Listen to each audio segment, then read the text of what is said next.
Assalamualaikum warahmatullahi wabarakatuh. Saya Habib Ahmad Ferdiansa, NPM 2241030043. Dan saya Sapira Ramadhani, NPM 2241030031. Kami di sini akan mempresentasikan makalah kami untuk memenuhi tugas mata kuliah Islam dan Lingkungan Hidup Yang berjudul Al-Quran dan Lingkungannya. Jadi isi dalam makalah kita yang berjudul Al-Quran dan Lingkungannya itu, Al-Quran merupakan kitab suci yang diturunkan kepada Nabi kita, yaitu Nabi Muhammad SAW melalui perantara malaikat Jibril. Nah, kitab Al-Quran ini juga sebagai pedoman hidup agama Islam atau petunjuk bagi agama Islam, untuk umat agama Islam. Jadi isi dalam Al-Quran ini juga bisa menjadi pengobat untuk kita. Pengobat apa? Penenang hati ketika kita membacanya, memberikan kita petunjuk ketika kita memahami apa isi dalam dari kandungan Al-Quran tersebut. Dan di dalam Al-Quran ini juga kita banyak mengetahui kisah-kisah para nabi terdahulu sebelum Nabi Muhammad SAW. Dan apa sih isi-isi kandungan dari Al-Quran? Yang pertama itu akidah, di mana akidah ini mengajarkan manusia mengenai kepercayaan yang pasti yang dimiliki oleh manusia. Yang kedua ibadah, di mana ibadah ini suatu ketaatan kepada Allah Subhanahu Wa Taala. Yang ketiga akhlak, di mana perilaku manusia yang terpuji maupun tercela itu ada di manusia. Dan hukum-hukum Al-Quran adalah perintah atau larangan yang diberikan oleh Allah.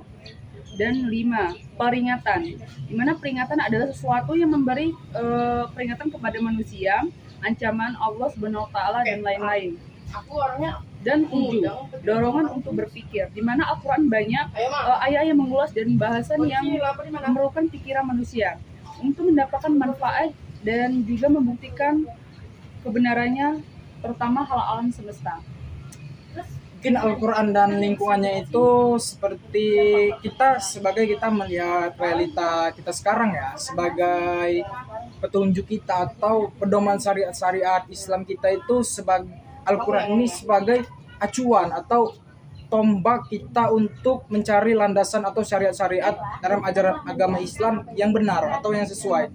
Karena Al-Quran ini merupakan kalam Allah yang diturunkan pada Nabi kita, yang Nabi Agung kita, Nabi Muhammad SAW. Jadi di dalam Al-Quran lingkungannya ini, kita di lingkungan sekitar kita ini kita harus lebih sering-sering mengingatkan kepada sahabat, teman dekat kita, atau ya sekeliling kita, sekitar kosan kita, sekitar rumah kita, untuk selalu mengingatkan untuk membaca Al-Quran. Agar kenapa? Karena Al-Quran adalah kitab suci agama Islam. Kita sebagai umat Islam ya, kita harus sering-sering membaca Al-Quran, walaupun tidak sampai hatam, tapi setidaknya kita seayat, 2 ayat, yang penting kita memahami apa yang ada dalam isi kandungan Al-Quran. Disimpulkan bahwanya itu semua menjadi alasan mengapa Allah menjadi Al-Quran dan hadis tentang pentingnya lingkungan hidup dan cara-cara Islami dalam mengelola dunia ini. Kualitas sebagai indikator pembangunan dan ajaran Islam sebagai teknologi untuk mengelola dunia jelas merupakan peran strategis dari Allah Subhanahu Wa Taala untuk menunjukkan dengan sungguh-sungguh oleh setiap muslim. Jadi dari kesimpulan makalah kita di atas itu tentang Al-Quran dan lingkungannya itu, Allah itu selalu memberi hambanya itu petunjuk. Nah, petunjuknya dalam perantara apa? Kita melihat apa yang ada dalam isi dalam Al-Quran itu. Seperti kita melihat realita lingkungan kita sekarang, banyak sekali problematika dalam syariat Islam, banyak sekali aliran-aliran agama yang menyimpang. Nah, dari Al-Quran itu kita bisa menyimpulkan mana aliran-aliran atau aliran agama Islam itu yang benar. Semuanya itu benar, tapi yang menyalahgunakannya itu karena orang salah memahami dalam Al-Quran tersebut. Mungkin cukup sekian presentasi dari kami kelompok 5 untuk memenuhi tugas mata kuliah Islam dan Lingkungan Hidup. Mungkin apabila ada salah-salah kata kepada Allah kami mohon ampun, kepada kalian yang mendengarkan video atau menonton video ini kami mohon maaf.